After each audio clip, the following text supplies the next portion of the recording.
Welcome to POPcast, a Patterns of Power podcast, discussing grammar in the context of the reading and writing connection. I'm Travis Leech. And I'm Jeff Anderson, and we're your hosts today for Episode 8, Step 6 of the Patterns of Power process. The invitation to edit.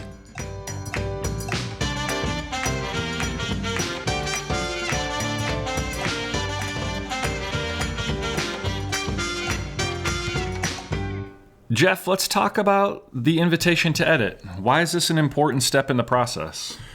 Well, what you'll notice is it's the last step, not the first step, where we've, gotten curiosity tapped into, gotten conversation tapped into, got trying it out tapped into, got all that learning happening before we ask kids to edit.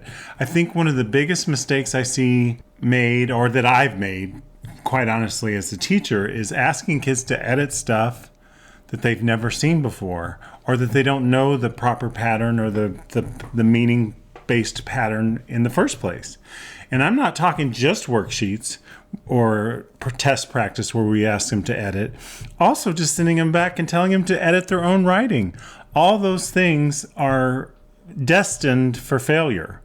And we have to do something different. And so here we are. We've spent 5, 6, 7, 8 days teaching, just soaking in the pattern of power process and looking at the standard or that particular pattern of power, which in this case was the comma which. And then we step into what we call the invitation to edit, which would be as close as we get to building a bridge between test taking and the actual good instruction. I like to say, best practice is test practice, but this helps get their mind moving to what this might also look like on a test.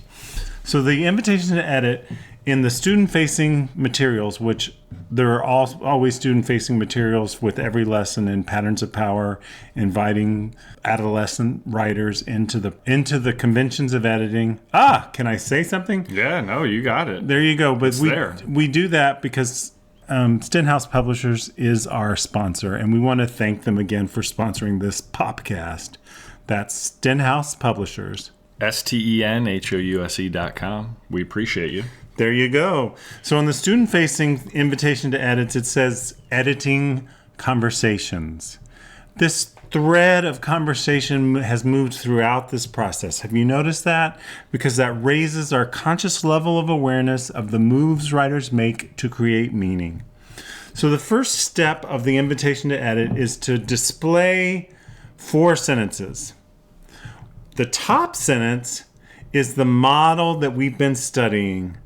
And we ask the question about that model we've been studying: what did we learn about writing from the author? What did we learn about writing from the author? That's that first step. Yeah, and putting this correct sentence up first for students to look at and to discuss, this is a great opportunity for them to review the pattern, to restate the focus phrase, and to get into that space again of being able to have a rich discussion about the convention that's going on right here. My friend Elena Morris says it's like we get to vacuum up the residue of all the week's learning to put it back out. They're generating it again. They're talking about it again. Then that was the first sentence, right? And I said there were 4 sentences. The next 3 sentences are labeled A, B, and C, and they're the exact same sentence except for one thing. The letter A, which is the same sentence that we've been looking at, that we've been studying, but there's been one change made in it. And letter B, you look at that same sentence we've been looking at, but there's been another change made to it. And when you look at letter C, there's yet another change. And remember, you can always look at the 6.4 lesson that we have that's free for you to preview on stenhouse.com. So don't forget to use that if that will help you picture this. Anyway, on the C, we also make an alteration. We make a change. So we go through them one at a time. We've already gone through the first one and asked, what do we learn about writing from the author? The second one, letter A, with one change in it, we ask what changed. So if the first thing they do is they identify what changed, because we want to develop that editing eye to look for things that may be helpful or causing problems with making meaning.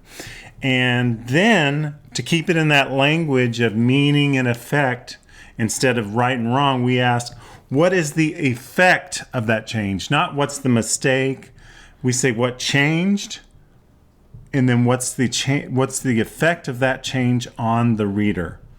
We go through that for each of them. Now, when I started this process out, I used to hide and to reveal one sentence at a time. But what we figured out over time is having them all up and having the kids be able to do comparative analysis, which is what they're asked to do on standardized testing, is very helpful. And there's an invitation to edit for every single lesson in the book, but you'll be able to write your own, because Travis, tell us some of the things you were thinking about that you could do as those changes in those bottom three sentences. Yeah, so when we took a look at various state standards around language, and national testing too. Absolutely. We noticed that there were some standards that would be a real challenge to find a successful model sentence. For example, sentence fragments or run-ons. That happens maybe ever so often, but that's not something that we want to promote as a successful model pattern of writing. So this is a space where we can really address playing with or omitting or adding punctuation to create those fragments or run-on sentences.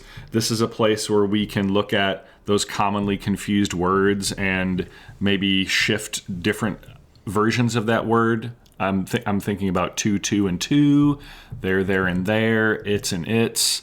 What? Those sound like the same words to me, Travis. They absolutely do. So having that discussion around the effect that using that different spelling might have. Spelling. Spelling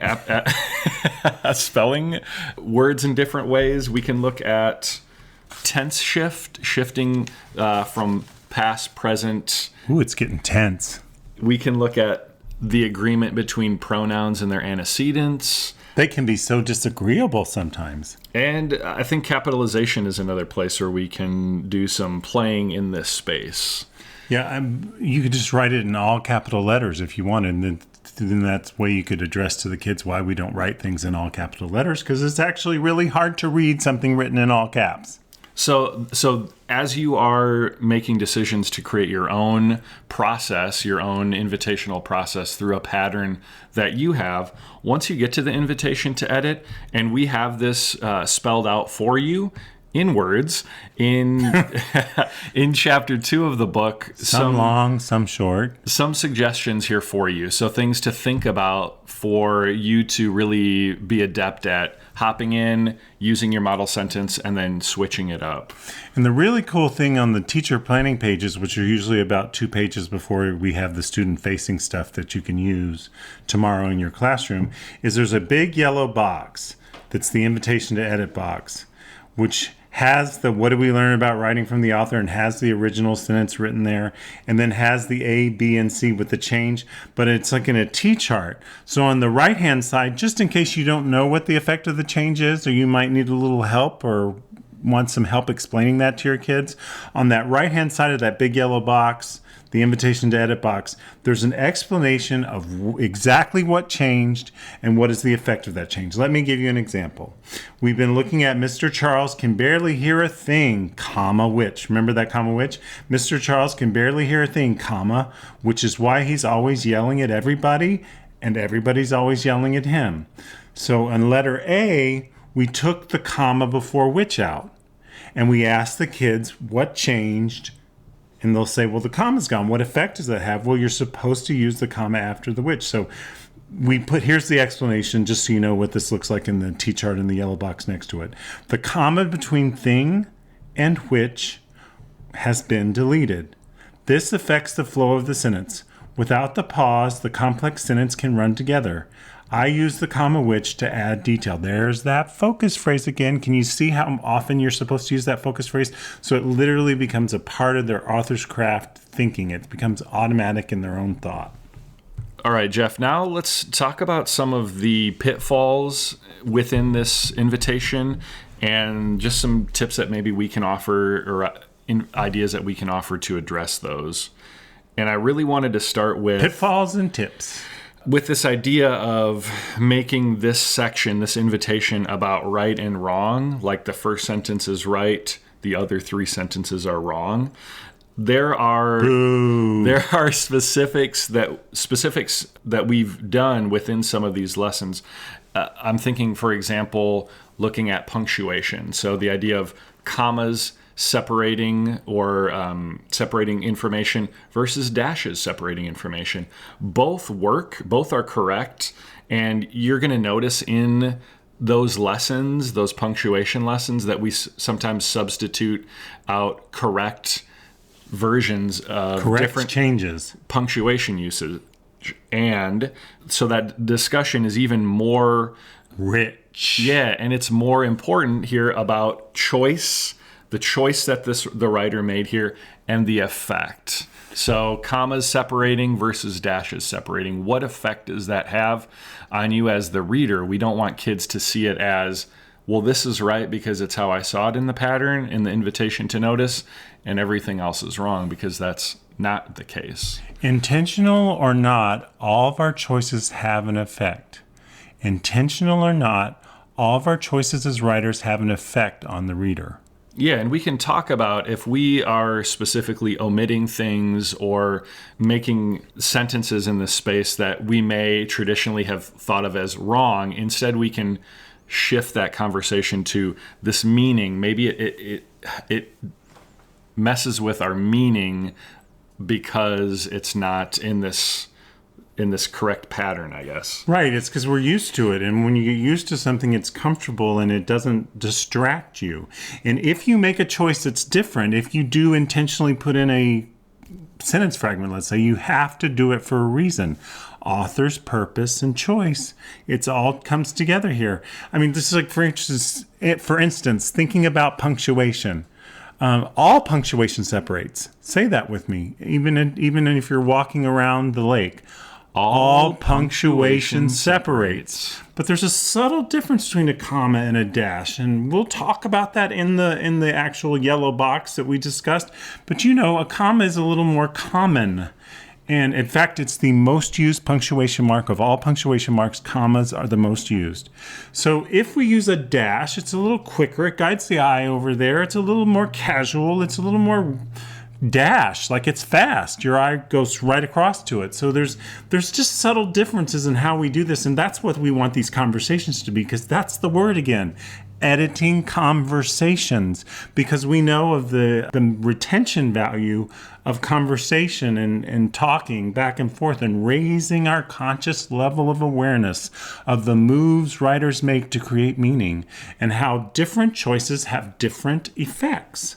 Yeah, and then to really reiterate that point, I think another pitfall that we may fall into here, just because of timing in our classroom day, and because of the need to get graded assignments, right? We may turn this into more of a worksheet than actual conversation.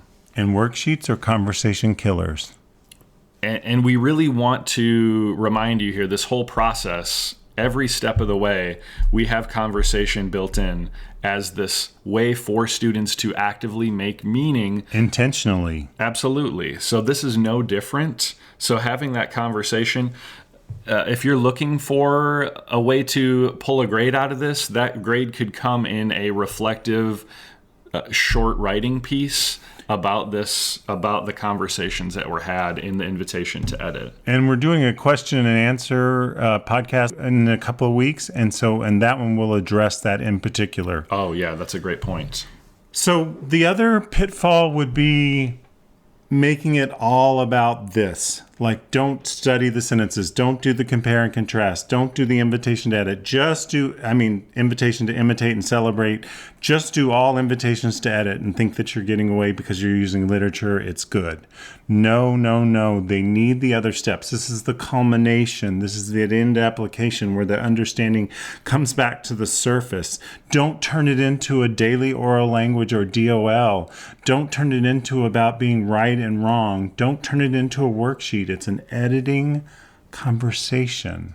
And this is where you've built up students' confidence. This is where confidence should be the highest throughout this process around this pattern. Students should want to have this discussion because they're empowered. They know what this pattern's about. They've talked about it. They've observed it. They've imitated it. They've applied it. They've gotten great feedback from you and their peers. You can't skip that part. You just can't. That's where the learning happens in the conversation. I think I hear that music.